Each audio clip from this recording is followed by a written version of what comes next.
Hello viewers, আসসালামু আলাইকুম। আমরা আমাদের আজকে কিছু মালের আপডেট দিব। আমাদের একটা মাল হচ্ছে মালয়েশিয়াতে যাবে, সেটা হচ্ছে বাংলাদেশের নতুন যে জার্সিটা আছে বাফুফের ওইটা। তো আমরা এটার আপডেটটা দেওয়ার জন্য মেইনলি আপনাদেরকে একটু দেখাবো।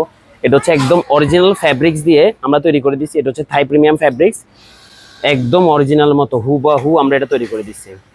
দেখেন এটা গলাটা, দেখেন গলাটার ফিনিশিংটা দেখেন, আমরা কি সুন্দর করে করছি, কমপ্লিট করছি। সেম টু সেম দিয়ে এখানে আমরা রিব ইউজ করছি, 1/1 রিব বলে এটাকে। ইভেন এখানে হাতাতে আমরা রিব ইউজ করছি, পলিস্টারের মধ্যে 1/1 যে রিবটা হয় ওইটাই ইউজ করে আমরা এটা কমপ্লিট করে দিচ্ছি। এটা হচ্ছে একটা ইউরোপিয়ান সাইজ জার্সি, আমরা ফুল এটা কমপ্লিট করা। এটা একটা, এটা হচ্ছে থাই প্রিমিয়াম ফ্যাব্রিক্স দিয়ে। এটা একটু বাজেট বেশি হয় থাই প্রিমিয়াম ফ্যাব্রিক্সটা। এছাড়াও আমাদের কাছে কিন্তু একটু লো বাজেটের আরো অনেকগুলো ফ্যাব্রিক্স থাকে, যেমন পিপি ফ্যাব্রিক্স আছে। তো এখানে আমরা আজকে যদি আরেকটা দেখাই, এটা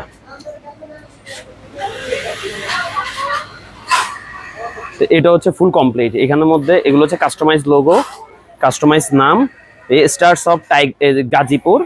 আর এছাড়া হচ্ছে এইখানে একটা ওনাদের এটা হচ্ছে ইয়ার লোগো থাকে, নর্মালি টুর্নামেন্টের লোগোটা হচ্ছে এই পাশে দেয়, ডান পাশে।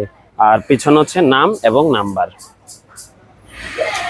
তো এইভাবে হচ্ছে আমরা কমপ্লিট জার্সিগুলো করে থাকি। আমাদের কিন্তু এক ফ্লোরেই সবকিছু থাকে, যেমন আমাদের এখানে সুইং এবং সাথে এক ফ্লোরেই প্রিন্টের সেটআপ থাকে, যে কারণে আমরা কাস্টমাইজ জার্সিগুলো একদম পাইকারি রেটে এবং সবচেয়ে বেস্ট কোয়ালিটিতে কমপ্লিট করে দিতে পারি। তো ভিডিওটি দেখার জন্য অসংখ্য ধন্যবাদ।